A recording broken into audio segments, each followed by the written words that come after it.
من الشیطان الرجیم بسم اللہ الرحمن الرحیم۔ تمام تعریفیں اس پروردگار عالم کے لیے ہیں جو عالمین کا پالنے والا ہے۔ درود و سلام ہو محمد وآل محمد علیہ الصلاۃ والسلام پر۔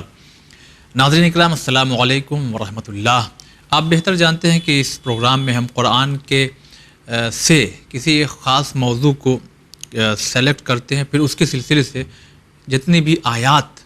اس موضوع کے سلسلے یعنی اس موضوع سے ریلیٹڈ قرآن مجید میں موجود ہیں، کوشش کرتے ہیں کہ اس کے بارے میں کچھ آپ کی خدمت میں اس کی مختصر ہی صحیح تفسیر یا اور بھی اس کے بارے میں کچھ باتیں آپ تک پہنچا لے جائیں۔ یوں تو قرآن مجید سے منسلک رہنے کا، اس کو تلاوت کرنے کا، اس کے معانی اور مفاہیم پہ غور و فکر کرنے کی بار بار ہمیں قرآن مجید میں ہی دعوت دی گئی ہے۔ تو آج کا جو ہمارا موضوع ہے قرآن اور نفس، یعنی نفس کے سلسلے سے قرآن مجید کیا کہتا ہے اور نفس کی کتنی قسمیں ہیں، آئیے یہ جانتے ہیں۔ ملاقات کرواتے ہیں حجت الاسلام والمسلمین علی جناب مولانا سید محمد رضا صاحب قبلہ سے۔ السلام علیکم ورحمۃ اللہ۔ وعلیکم السلام ورحمۃ اللہ وبرکاتہ۔ اگر سب سے پہلا سوال یہی ہے کہ قرآن نفس کے سلسلے سے کیا کہتا ہے؟ قرآن مجید نے نفس کے حوالے سے متعدد باتیں کہی ہیں، اور جس طرح سے اس سے پہلے بھی ہم نے ناظرین کی خدمت میں عرض کیا کہ قرآن مجید کی آیات کو اور اس کے مفاہیم کو سمجھنے کا ایک بہترین راستہ یہ ہے کہ ایک موضوع سے متعلق جو آیات ہوں ان کو ایک جگہ کر کے اگر سمجھا جائے تو بہت بہتر طریقے سے بات کو سمجھا جا سکتا ہے۔ جی، لہٰذا نفس کے حوالے سے بھی قرآن مجید کی بہت ساری آیات ہیں، بلکہ اگر ان کی تعداد گنی جائے تو تقریباً 295 آیات ہیں جن میں لفظ نفس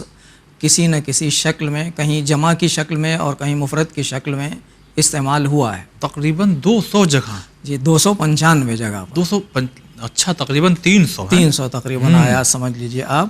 ان میں سے 140 مرتبہ لفظ نفس استعمال ہوا ہے مفرد شکل میں، اچھا، اور 153 مرتبہ لفظ انفس استعمال ہوا ہے، یہ نفس کی جمع ہے، جمع، جی، اور نفس کی ایک جمع اور آتی ہے نفوس، وہ 2 مرتبہ استعمال ہوا ہے۔ لہذا اس طرح سے مجموعی طور پر 295 مرتبہ یہ لفظ قرآن مجید میں مختلف مناسبتوں سے آیا ہے۔ اچھا، اگر جہاں جہاں بھی یہ نفس چاہے واحد چاہے جمع اس طریقے سے اگر آیا ہے تو سب جگہ معنی سیم ہیں یا الگ الگ بھی ہیں؟ دیکھیے، معانی کے اعتبار سے تو مفسرین نے بھی اور جو لغوی ہیں انہوں نے بھی الگ الگ اعتبار سے معنی اور مفاہیم، البتہ معنی الگ تو نہیں کہا جا سکتا، لیکن مصداق کے اعتبار سے کہا جا سکتا ہے کہ جہاں جہاں نفس استعمال ہوا ہے لفظ، ہر جگہ پر مصداق ایک ہی نہیں ہے بلکہ اس کے مصادیق الگ الگ ہیں، اور الگ الگ وجوہ اور الگ الگ جہات کے اعتبار سے نفس کا لفظ قرآن مجید نے استعمال کیا۔ لہٰذا جہاں بھی لفظ نفس یا انفس استعمال ہوا ہے وہاں ہم ایک ہی ترجمہ نہیں کر سکتے ہیں، اچھا، یا ایک ہی معنی مراد نہیں لے سکتے ہیں، بلکہ الگ الگ معنی مراد لینا ہوں گے، جیسا کہ ہم آئندہ آپ کی خدمت میں بیان کریں گے۔ تو پھر ہمارے ناظرین کو یہ بھی بتائیے کہ لغت میں یعنی ڈکشنری میں لغت لکھنے والوں نے کیا اس کے بارے میں کیا فرمایا ہے نفس کے سلسلے سے؟ لفظ نفس اور کلمہ نفس کے معنی کے حوالے سے متعدد معانی، 2 سے 3 معانی بیان کیے گئے ہیں جو اہل لغت نے یا ڈکشنری لکھنے والوں نے، خاص کر ان افراد نے جنہوں نے قرآنی الفاظ کے معانی لکھے ہیں اور اس ڈکشنری کو مرتب کیا ہے کہ قرآنی الفاظ میں لفظ کن معنوں میں استعمال ہوا ہے۔ ان میں سے سب سے پرانی لغت اور کتاب عربی لغت میں العین نامی کتاب ہے، کتاب العین، العین نامی ہے اس لغت کا، اچھا، جو فراہیدی کی کتاب ہے، یہ 2ری صدی میں لکھی گئی ہے، اور یہ کہا جا سکتا ہے کہ قرآن مجید کے نزول کے زمانے سے سب سے قریبی ترین لغت یہی ہے، اچھا، جو قرآنی معانی کے اعتبار سے جمع کی گئی ہے۔ وہاں پر فراہیدی نے نفس کے سلسلے میں 3 معنی بیان کیے ہیں۔ ایک، نفس سے مراد وہ روح ہے جس سے انسان کے بدن کی حیات وابستہ ہوتی ہے، یعنی انسانی جسم کی زندگی جس چیز سے وابستہ ہوتی ہے جسے روح کہا جاتا ہے، نفس سے مراد وہ روح ہے۔ اچھا، پھر اس کے بعد انہوں نے متعدد آیات بھی دلیل کے طور پر پیش کی ہیں۔ دوسرے معنی انہوں نے یہ لیا ہے کہ نفس سے مراد ہر چیز کی حقیقت،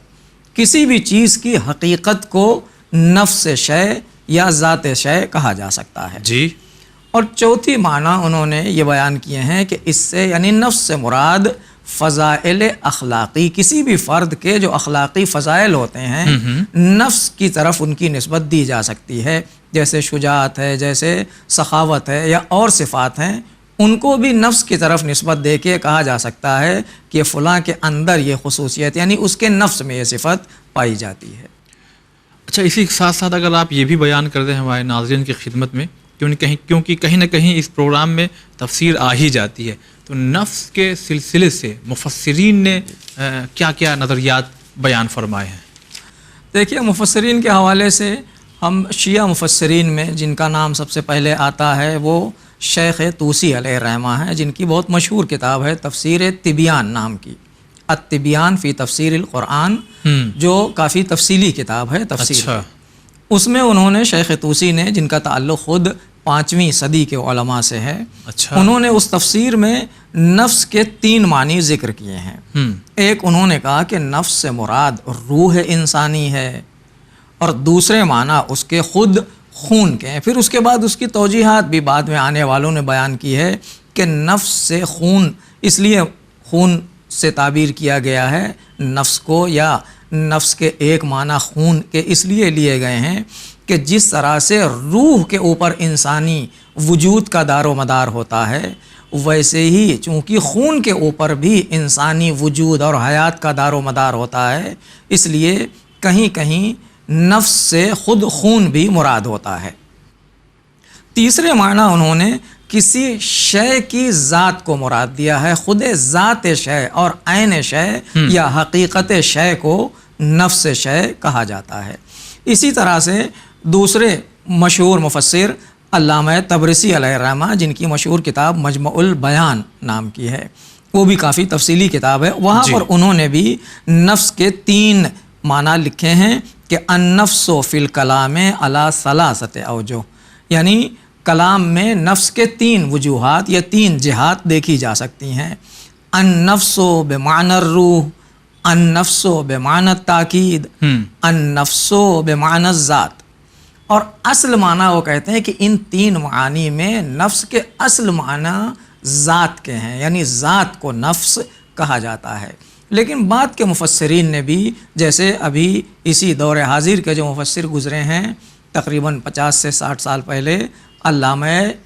محمد حسین طباطبائی علیہ الرحمہ، جن کی مشہور تفسیر المیزان، جی، اور مختلف زبانوں میں اس کا ترجمہ بھی ہوا ہے، وہ بھی کافی جامع اور وسیع تفسیر ہے۔ وہاں پر انہوں نے لکھا ہے کہ نفس کے اصل معنی کسی چیز کی حقیقت کے ہوتے ہیں، اور صرف لفظ نفس کو دیکھ کے اس کے معنی کو معین نہیں کیا جا سکتا، بلکہ نفس زیادہ تر کسی شے کی طرف مضاف ہو کے استعمال ہوتا ہے، لہٰذا اس کے معنی اس مضاف الیہ کے اعتبار سے طے ہوں گے۔ اور جہاں پر لفظ نفس تنہا استعمال ہوا ہے، کوئی مضاف الیہ اس کا نہیں ہے، وہاں لفظ نفس کے کوئی مشخص معنی نہیں ہوں گے، وہاں پر زیادہ تر لفظ نفس تاکید کے معنی میں استعمال ہوا ہے، تاکید کے لیے۔ جی۔ اسی طرح آج کے ہمارے جو باحیات مفسرین میں مشہور مفسر ہیں، ایران میں موجود ہیں، آیت اللہ جوادی عاملی حفظہ اللہ، انہوں نے اپنی مشہور تفسیر تسنیم میں یہ معنی بیان کیا ہے کہ نفس ذات اور حقیقت کے معنی میں ہے، لہٰذا ہر شے کی حقیقت اور ذات کو اس چیز کا نفس کہا جا سکتا ہے۔ جی۔ اور اسی لیے روح انسانی کو نفس سے تعبیر کیا جاتا ہے، کیونکہ انسان کے وجود کی حقیقت اس کی روح ہے، یہ بدن صرف اور صرف ایک وسیلہ ہے تاکہ انسان اس کے ذریعے روح کو کمالات کے مراحل تک لے جا سکے۔ اسی طرح سے آیت اللہ مصباح یزدی، جن کا ابھی چند مہینے پہلے انتقال ہوا ہے، وہ بھی مشہور مفسرین اور قرآن شناس علماء میں شمار ہوتے ہیں، انہوں نے لکھا ہے کہ نفس کے لغت میں تو صرف ایک ہی معنی ہے اور ایک ہی مفہوم ہے، لیکن اس کے جہاں جہاں استعمال ہوگا ان استعمال کے اعتبار سے اور سیاق و سباق کے اعتبار سے اس کے مصداق میں تبدیلی پیدا ہوتی رہے گی۔ اسی لیے نفس کو کبھی روح کے معنی میں لیا گیا، کبھی ذات کے معنی میں لیا گیا، کبھی تاکید کے معنی میں لیا گیا۔ تو نفس کے اصل معنی ایک ہیں، لیکن اس کا مصداق الگ الگ ہے، وہ بھی مقامات اور محل کے استعمال کے اعتبار سے۔ یہ علماء اور مفسرین کے نظریات تھے جو ہم نے ناظرین کی خدمت میں پیش کیا۔ چلیے آقا، بہت بہت شکریہ ادا کرتے ہیں۔ یقیناً ناظرین، ذرا گفتگو اپنی زبان میں کہا جائے ہٹ کے ہے، علمی گفتگو ہے، اور اس میں ہمیں دلچسپی لینا چاہیے تاکہ قرآن کی طرف اور رغبت ہماری بڑھے اور ہم اس کو اور سمجھ سکیں، اس لیے کہ قرآن کو پڑھنا ہی ہمارا مقصد نہ ہو، سمجھنا بھی ہو۔ اگر کچھ آیات آپ قرآن مجید کی ایسی پیش کیجیے ہمارے ناظرین کی خدمت میں جہاں لفظ نفس بھی آیا ہو اور الگ الگ جگہ اس کا ترجمہ بھی، یعنی سیاق و سباق کے لحاظ سے، آگے پیچھے کے لحاظ سے اس کا ترجمہ بھی کچھ الگ ہوا ہو۔ قرآن مجید میں لفظ نفس جو الگ الگ معنی میں بھی استعمال ہوا ہے، جس کے مصادیق گویا الگ الگ ہیں، معنی تو ایک ہی ہے جی لیکن مصداق اس کے الگ الگ ہیں اور کئی ہیں۔ ان کو ہم ان میں سے کچھ معنی آپ کی خدمت میں پیش کرتے ہیں۔ ایک معنی ہے خود ذات پروردگار کے لیے استعمال کیا ہے قرآن مجید کی کئی آیات میں، جیسے سورہ انعام کی آیت نمبر 12 میں قرآن مجید نے اعلان کیا کہ کتب علی نفسہ الرحمہ، اللہ نے اپنے نفس کے اوپر، یعنی گویا اپنی ذات کے اوپر پروردگار نے رحمت کو بندوں کے لیے، مہربانی کو اپنی ذات کے اوپر لکھ دیا ہے، واجب اور لازم قرار دے لیا ہے۔ جی، یا اسی طرح دوسری آیت بھی سورہ انعام ہی کی ہے، وہ آیت نمبر 54 ہے، وہاں پر بھی یہی لفظ استعمال ہوا ہے، ایک تھوڑے سے الفاظ کی گویا رد و بدل کے ساتھ کہ کتب ربکم علی نفسہ الرحمہ، پروردگار نے اپنی ذات اور اپنے نفس کے اوپر۔ ان دونوں آیتوں میں لفظ نفس ذات پروردگار کے معنی میں استعمال ہوا ہے۔ ٹھیک۔ یا اسی طرح سورہ آل عمران میں 2 آیات اس سلسلے کی ہیں جو نفس سے ذات پروردگار مراد لیتی ہیں یا ذات پروردگار کے معنی میں استعمال کرتی ہیں وہ آیات۔ مثلا سورہ آل عمران کی 28ویں آیت میں یہ بیان ہوا ہے کہ وَيُحَذِّرُكُمُ اللَّهُ نَفْسَهُ، اللہ تمہیں اپنے ذات سے، اپنے نفس سے ڈراتا ہے، یعنی یہاں نفس کا لفظ ذات پروردگار کے لیے استعمال ہوا۔ اسی طرح اسی سورہ آل عمران کی 30ویں آیت میں وہاں بھی یہی لفظ پہ عین استعمال ہے، سیاق و سباق تھوڑا سا الگ ہے۔ پہلی آیت میں بعد کا جملہ یہ تھا کہ وَإِلَى اللَّهِ الْمَصِيرُ، اور دوسری آیت میں بھی یہی لفظ ہے کہ وَيُحَذِّرُكُمُ اللَّهُ نَفْسَهُ وَاللَّهُ رَءُوفٌ بِالْعِبَادِ، جی، کہ اللہ تعالیٰ تم کو اپنے نفس سے یعنی اپنی ذات سے ڈراتا ہے، اور اس حوالے سے اللہ تعالیٰ بندوں کے لیے بہت زیادہ مہربان ہے۔ یعنی گویا یہ خوف جو پروردگار نے دونوں آیات میں بیان کیا ہے کہ اللہ کی ذات سے بندوں کو ڈرایا گیا ہے، تو اس کا مطلب یہ نہیں کہ ذات پروردگار کوئی ڈرنے کی چیز ہے، بلکہ اس کی عظمت گویا ایسی ہے اور اس کی ذات کی ہیبت ایسی ہے کہ جس طرح سے بلا تشبیہ البتہ کہا جائے تو بہتر ہوگا کہ جیسے ہم کسی بزرگ عالم کے سامنے جاتے ہیں تو ہمت نہیں ہوتی سامنا کرنے کی یا بولنے کی یا بات کرنے کی، اس کی ہیبت اور خوف ایسا طاری ہوتا ہے۔ تو اللہ کی ذات اتنی باعظمت ہے کہ اس کی ذات کا جو خوف اور اس کے مقامات الہیہ کا جو خوف انسان کے ذہن میں پیدا ہوتا ہے وہ مراد ہے کہ اللہ کی عظمت کا خوف وہ انسان کے اندر پیدا ہونا چاہیے اور انسان کے وجود میں وہ چیز پائی جانی چاہیے۔ اگر قبل اس کے کہ کچھ اور آیات آپ پیش کریں ہمارے ناظرین کی خدمت میں، یہ ضرور پیش کر دیے کیونکہ ہم لوگ کی گفتگو میں کئی دفعہ یہ آ گیا کہ سیاق و سباق، ذرا سا اس کی میننگ یعنی اس کا مفہوم بتا دیجیے۔ سیاق و سباق کے معنی یہ اردو میں بہت رائج لفظ ہے کہ سیاق و سباق بغیر اس کو دیکھے ہوئے معنی کو معین نہیں کیا جا سکتا۔ سیاق کے معنی ہوتے ہیں کہ آگے کا جملہ کیا ہے اور بات کی کیا بات ہے، اور سباق کے معنی کیا ہیں کہ اس جو ہم بات کر رہے ہیں اس سے پہلے کی بات کیا تھی، کیونکہ ہر بات پہلے کی بات سے اور بعد کی بات سے جڑی ہوتی ہے، لہٰذا جب تک ہم پہلی بات کی طرف متوجہ نہ ہوں جس کو سباق کہا جاتا ہے، اور بعد کی بات اور جملوں کی طرف متوجہ نہ ہوں جس کو سیاق کہا جاتا ہے، اس کے بغیر اصل جملے کے معنی بیان کرنا مشکل ہوتا ہے، کیونکہ جو متکلم گفتگو کرتا ہے وہ انہی قرائن پر بھروسہ کر کے کہ جو گفتگو ابھی تک اس نے کی ہے اس پر اعتماد کر کے بات کو وہ آگے بڑھاتا ہے، یا آگے جو بات اس کو کہنا ہوتی ہے اس کی مناسبت سے وہ بات کہتا ہے۔ لہٰذا ایک جملے کو صرف لے کے معنی معین نہیں کیا جا سکتا، اس کے پہلے کیا ہے، اس کے بعد میں کیا ہے، ان دونوں چیزوں کو سیاق و سباق کہا جاتا ہے، اور اسی کو پیش نظر رکھ کے کسی متکلم کے کلام کے مفہوم اور معنی کو بیان کیا جاتا ہے۔ جی اگر تو اگلی آیتیں آپ پیش کیجیے۔ اسی طرح قرآن مجید نے خود انسان کے وجود میں جو میں کا لفظ بولا جاتا ہے کہ میں فلاں ہوں اور میں نے یہ کر دیا، میں نے یہ کہا، انا جس کو خود کے معنی میں بھی قرآن مجید نے لفظ نفس کو متعدد جگہوں پر، یعنی افراد انسان میں سے کسی ایک فرد کے لیے لفظ نفس استعمال ہوا ہے، یعنی اس سے ایک فرد انسان مراد ہے، خود انسان مراد ہے متعدد آیات میں، جیسے سورہ اعراف کی آیت ہے هو الذی 186 آیت نمبر 189 کہ هو الذی خلقکم من نفس واحدہ، وہ وہی پروردگار ہے جس نے تمہیں ایک نفس سے پیدا کیا ہے۔ یہاں پر نفس سے مراد انسان کی روح نہیں ہے بلکہ ایک فرد انسان، یعنی جناب آدم کے ذریعے گویا انسانوں کو ایک انسان کے ذریعے پیدا کیا گیا ہے۔ تو یہاں لفظ نفس ایک انسان اور فرد انسان کے بارے میں استعمال ہوا ہے۔ یا اسی طرح سورہ انبیاء کی آیت نمبر 35 میں ہے کہ کل، جو مشہور آیت ہے اور ہمارے ناظرین بھی تقریباً حفظ ہیں اس آیت کو،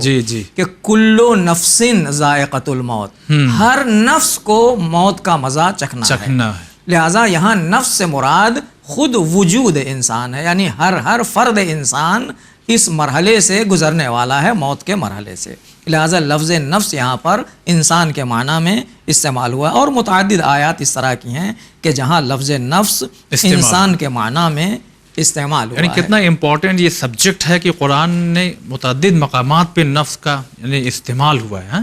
جی انہی معنی میں ایک معنی ہے کہ وہ بھی انسان ہی مراد ہے اس سے، لیکن ابھی جو معنی ہم نے آپ کی خدمت میں، ناظرین کی خدمت میں پیش کیا، اس سے فرد انسان مراد تھا۔ ابھی جمع انسان، نوع انسان، کل انسان مراد ہے، یعنی پوری انسانیت گویا مراد ہے۔ نوع کے عنوان سے پورے انسان، سارے انسان گویا مراد ہیں۔ جیسے سورہ نحل کی آیت نمبر 72 اور سورہ شورى کی آیت نمبر 11، دونوں میں یہ جملہ آیا ہے، واللہ جعل لکم من انفسکم ازواجا، اللہ نے تمہارے ہی نفسوں سے تمہارے لیے تمہارا جوڑا قرار دیا ہے۔ یہ من انفسکم یعنی تمہاری ہی نوع سے، نوع انسانی میں سے، جنس انسانی میں سے تمہارے لیے ہر فرد کا انسان نے جوڑا خلق کیا ہے اور قرار دیا ہے۔ یا اسی کو سورہ روم میں بھی دوسرے الفاظ کے ساتھ قرآن مجید نے بیان کیا، سورہ روم آیت نمبر 21، وَمِنْ آیَاتِهِ، اللہ کی نشانیوں میں ایک نشانی یہ ہے کہ ان خلق لکم من انفسکم ازواجا، اس نے تمہارے ہی نفسوں میں سے تمہارے لیے تمہارا جوڑا اور تمہارا زوج اور ہمسر قرار دیا ہے۔ لہٰذا یہاں پر بھی نفس نوع انسانی کے معنی میں، یعنی انسانوں ہی کے نوع سے ہر انسان کا جوڑا اللہ نے انسان کے لیے، ہر انسان کے لیے گویا بنایا۔ اس طرح کی اور متعدد آیات ہیں جس میں نوع انسانی مراد ہیں، جیسے سورہ آل عمران کی آیت نمبر 164 کہ جہاں اللہ نے نبی کے مبعوث کرنے کو یہ فرمایا ہے پروردگار نے کہ لقد من اللہ علی المؤمنین اذ بعث فیہم رسولا من انفسہم، اللہ نے مومنین پر احسان کیا ہے کہ جب خود انہی کے درمیان سے، یعنی انہی کی نوع انسانی میں سے اللہ نے رسول ان کے درمیان مبعوث کیا ہے. جی. یہ آخری پیغمبر کے سلسلے میں ہے. اچھا کہ گویا انہی انسانوں میں سے اللہ نے نوع انسان میں سے ایک فرد کو، انسان کو نبوت عطا کی اور نبی بنایا.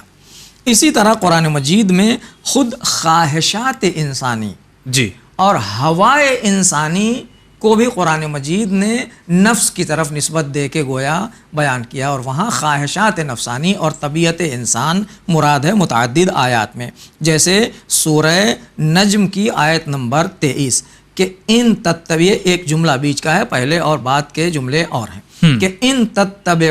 یتبعون الا الظن وما تهوى الانفس،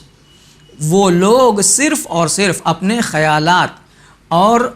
گویا غلط خیالات، ظاہری ظن اور گمان کا اتباع کرتے ہیں، اسی کی پیروی کرتے ہیں، اور اس چیز کی پیروی کرتے ہیں جو ان کی نفسانی خواہشات ہیں. یہاں پر قرآن نے خواہشات نفس کے لیے نفس کی طرف گویا اضافت دیا ہے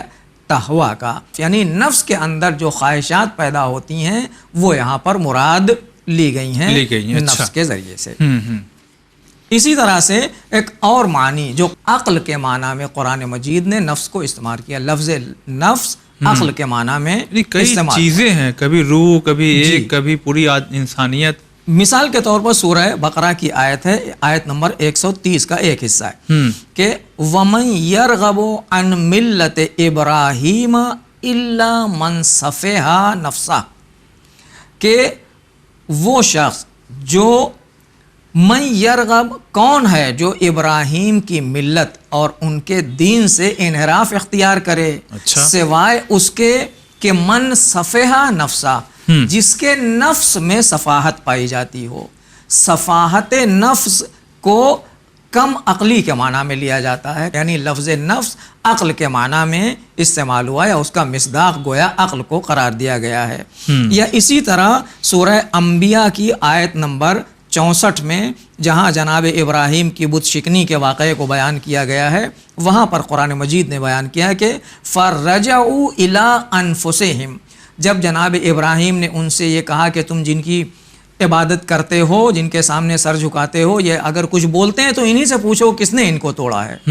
تو یہ خود بتائیں گے اگر بول سکتے ہو تو. جب جناب ابراہیم نے یہ جملہ کہا تو وہ لوگ اب پلٹ کے سوچنے لگے کہ یہ تو بولتے ہی نہیں، یہ کیا بتائیں گے. اچھا، لہٰذا اب ان کے لیے قرآن مجید یہ کہتا ہے فَقَالُوا إِنَّكُمْ فَرَجَعُوا إِلَىٰ أَنفُسِهِمْ، ان لوگوں نے اب اپنے نفس کی طرف مراجعہ کیا، یعنی گویا نفس نہیں بلکہ عقل کی طرف رجوع کیا، اور عقل کی طرف وہ لوگ پلٹے کہ عقل کیا کہتی ہے کہ یہ بول سکتے ہیں، یہ جواب دے سکتے ہیں، یہ ہمارے سوال کو بتا سکتے ہیں جو ہم نے ان سے سوال کیا ہے. لہٰذا یہاں نفس عقل کے معنی میں استعمال کیا قرآن مجید نے. اسی طرح اور بھی آیات ہیں جہاں لفظ نفس کو عقل کے معنی میں استعمال کیا گیا ہے. اور کہیں کہیں انسان کے باطن اور ظاہر کے مقابلے میں جو باطن ہے اس کے معنی میں